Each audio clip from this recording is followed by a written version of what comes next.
Hi, I'm Construction Gamer and this is Celtic City on City Skylines. This is going to be episode number 29 in the series, and in this episode we're going to be building a national park, taking advantage of the mountainous terrain that we have within the city itself. But before I do that, I just thought I'd show you the bulk and oil terminal that we built in the last episode in a bit more detail. So we've got the bulk dry cargo ship in place now, and you can see this sort of crane looking thing with its discharge chute discharges stuff into the ship waiting there. Excuse me. And then we have obviously the oil tanker, which we did place in the last episode at the oil terminal itself. I'm quite pleased with how this has turned out. We've got the different vehicles in here, so we've got some material handlers, we've got some mining truck tippers there, and we've got some loaders as well. I'll just zoom in a bit to see that. Just adds a bit of detail to the area and just indicates what's going on in this area itself. I have subscribed actually to these reach stackers as well. These can handle the smaller 20-foot containers, which like these are tanks of. But if I go over to the actual container terminal itself, I've subscribed to a couple of the 20-foot container packs because we got rows of the full 40-foot containers here, but these are the smaller 20-foots with the reach stacker, which can move those around. We've got some trailers as well, just a little bit more detail as we go along with the build, and like so I'm quite pleased with how this area's turned out really. We'll just take a look there. Look at the oil refinery. The ships are now going round the oil refinery rather than straight through it, so I've fixed that. And if you just notice one bugbear little slight thing with the these ship props, they do sink if you zoom out beyond your prop view distance. But when you come back in, because I started the city and I was like, oh god, what's happened to these sang, what's going on? But yeah, they just once you go out beyond the prop distance, they do sink, which is unfortunate. But I do like them because they do bring something different to the area and make the whole thing look a lot more realistic. So that is the port area. What else have we done? I haven't been doing too much in this episode. I was going to do an episode on building a northern approach road into the city, into the actual city centre itself, but I've scrapped that idea. It wasn't hugely interesting really. It's nothing I haven't covered before with doing a couple of roundabouts. So this road here, I'm imagining, is the old road, the original kind of road into the city from the northern reaches over here. So basically I've just built this road, upgraded some of the roads that were already in place, and I've also put in a rail connection. With this I have used, with the this mod, which I can't remember what it's called, but I've used the gravel bridge pillar on these just so it makes it look a bit older, a bit more rustic, so we can imagine this is the original rail route into the city. And it's also going to serve as a rail bypass. So we have now a connection which goes across this way, comes in. I've built a brand new station here. This is like an out of town parkway for the university, and it's got its little bus connection into there, and then it comes round right down and then joins up with the actual main station itself. So we've got a rail route in there which eventually is going to come out of here, out of this station.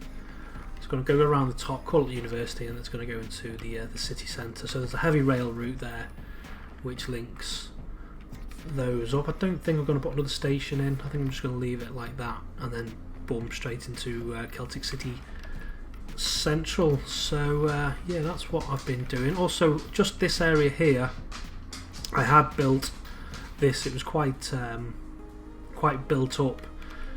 So I've took some of the buildings and I've demolished them, and I've just put some low density commercial in with some residential towers just in there, just to help kind of feather out, if you will, the city, so it's gently kind of de-densifies as it comes out into the more rural area of the northern.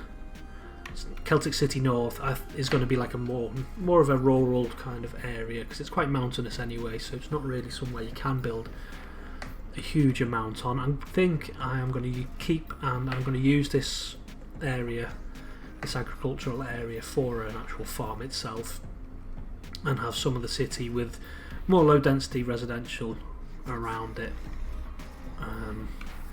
Shouldn't be too bad, I don't think. It should look alright. And obviously taking advantage of the resources that we have. So that is, I think we're up to date. Oh no, sorry, I've done this as well. I've extended hillside out.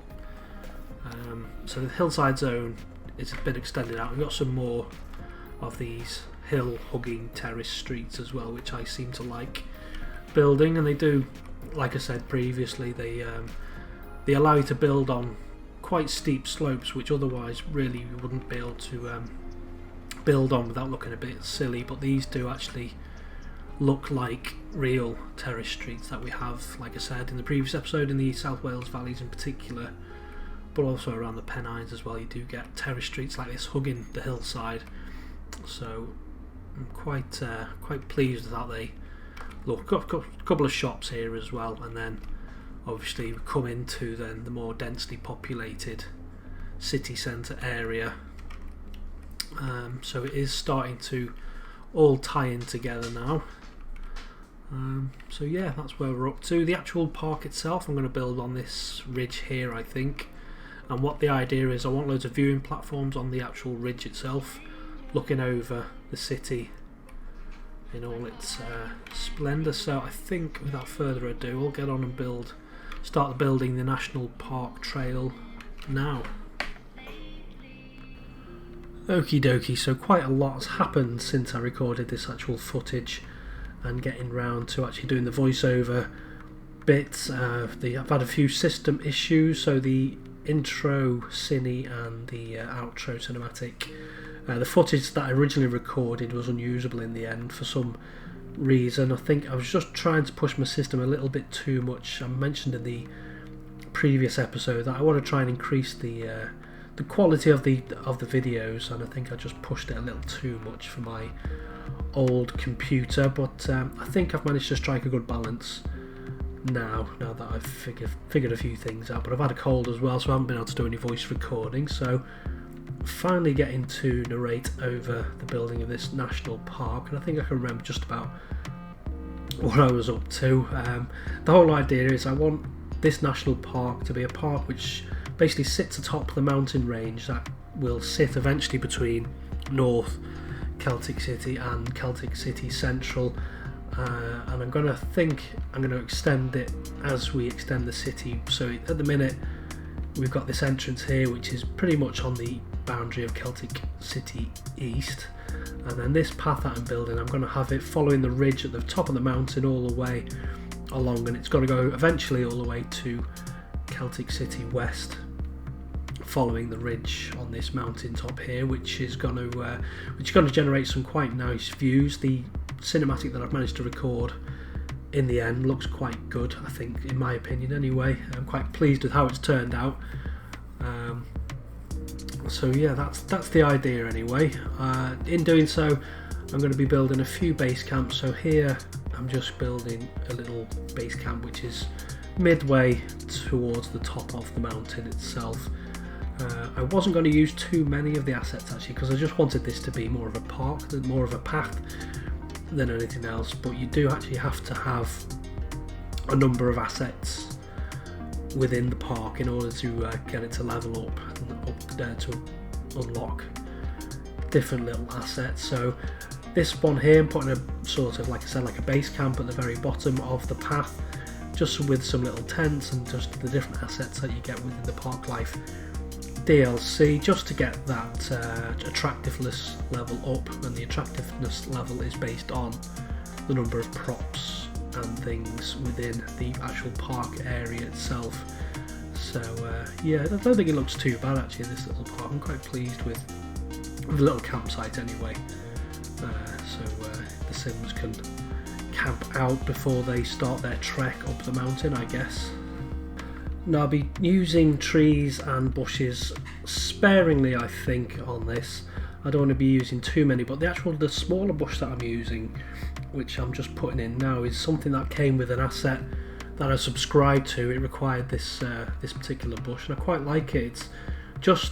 It's quite bushy because it's a bush, but it's just about a good size as well. It's not too small, so it fills out a nice area, but it's not too big like the trees as well. So it's a good little bush actually. I can't quite remember. It just says there regular bush.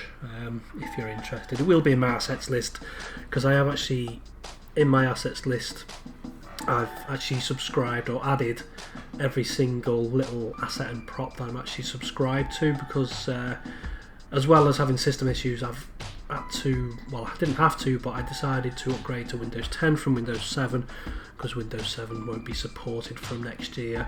So I needed to make sure I had every asset and prop listed in my assets collection in order for me not to lose any if anything happened. I do have my Steam account and my assets on a different drive to the actual operating system, but you never know, sometimes things can happen, so it's good to always have an assets list actually on Steam itself, even if you're not creating content on YouTube or anything. It's handy just to have your content list there on Steam, just in case you lose anything and you haven't got it backed up, which I sometimes have the tendency not to. So that's enough of that. This little bit I'm putting here, I just want to explain. I'm going to have a couple of paths, a couple of entrances at different parts of the city as well, so I want to try and encourage as much footfall as possible, because that's another way obviously to upgrade your parks. You need attractiveness, and then you need the number of visitors as well to the park itself. So I wasn't actually 100% sure how far Sims would be willing to walk. I was pleasantly surprised at how far they did walk in the end, but I thought, just to encourage more visitors, I'm going to have a couple of paths leading up the side of the mountain, which might be quite steep, but the Sims don't seem to mind too much. And as you can see there, we've already levelled up, so we've got these platforms, these viewing platforms, which create quite nice views over the city itself, and then a bit more tree and bush work. The sort of reference that I'm going off the national park is more like Snowdon, and the actual mountainous area itself is quite bleak. It's not really full of trees and things. You might have, especially with Wales, you have a lot of stone walling, which actually goes up quite steep terrain, and then you've got little sheep farms here and there, but really the mountains themselves are quite desolate places. They can be, especially with the rocks and the cliffs. So I'm putting a few bits and bobs, few bushes, and I think I put in some almost like lavender bushes as well, just to bring a bit of life and a bit of colour to the area. But I'm not going to be completely covering it in trees, especially with the LUT and theme that I'm using. The cliffs are cliffs on this basically, so that you can see they are very rocky as the dog takes a little walk around the around the living room. So yeah, that's the kind of look I was going for with this anyway.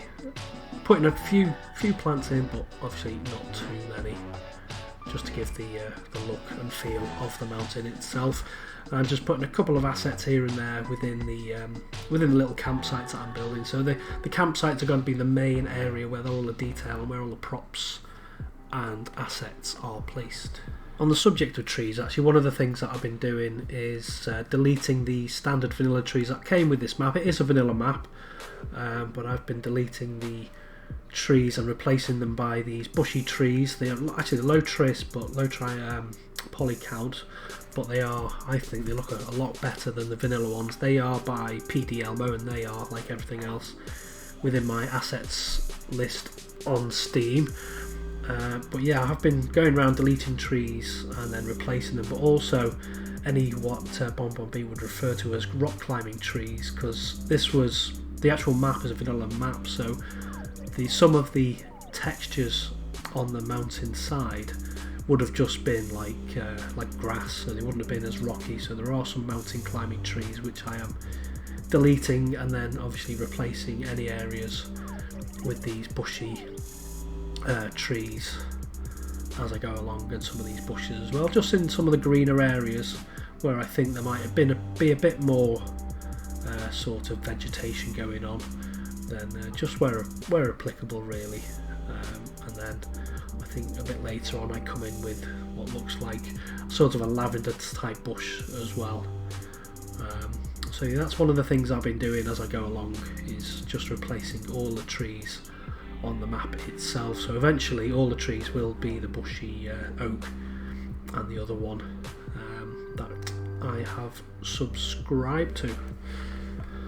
So the path itself is pretty much in place now. I've taken it as far as the little Stonehenge looking thing which is on top of the mountain. Like I mentioned before, rather than deleting these little features that have been put in by Mr. Miyagi, I thought I'd make an actual thing of them and make use of them, because they are quite nice little details. You know, they're using the vanilla props and they really do look well done. So there's a little Stonehenge looking thing towards what will be probably Celtic City West. So making use of that and making it an actual feature of the landscape and the path as well.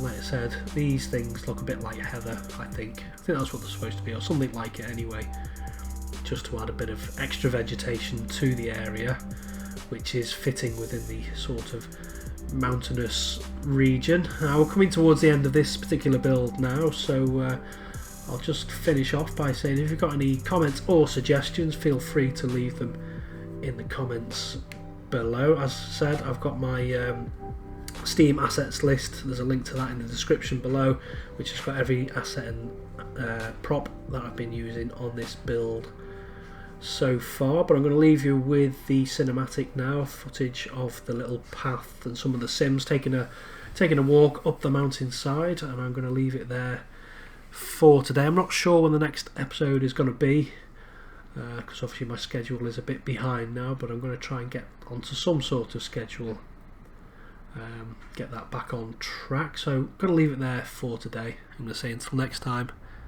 bye bye.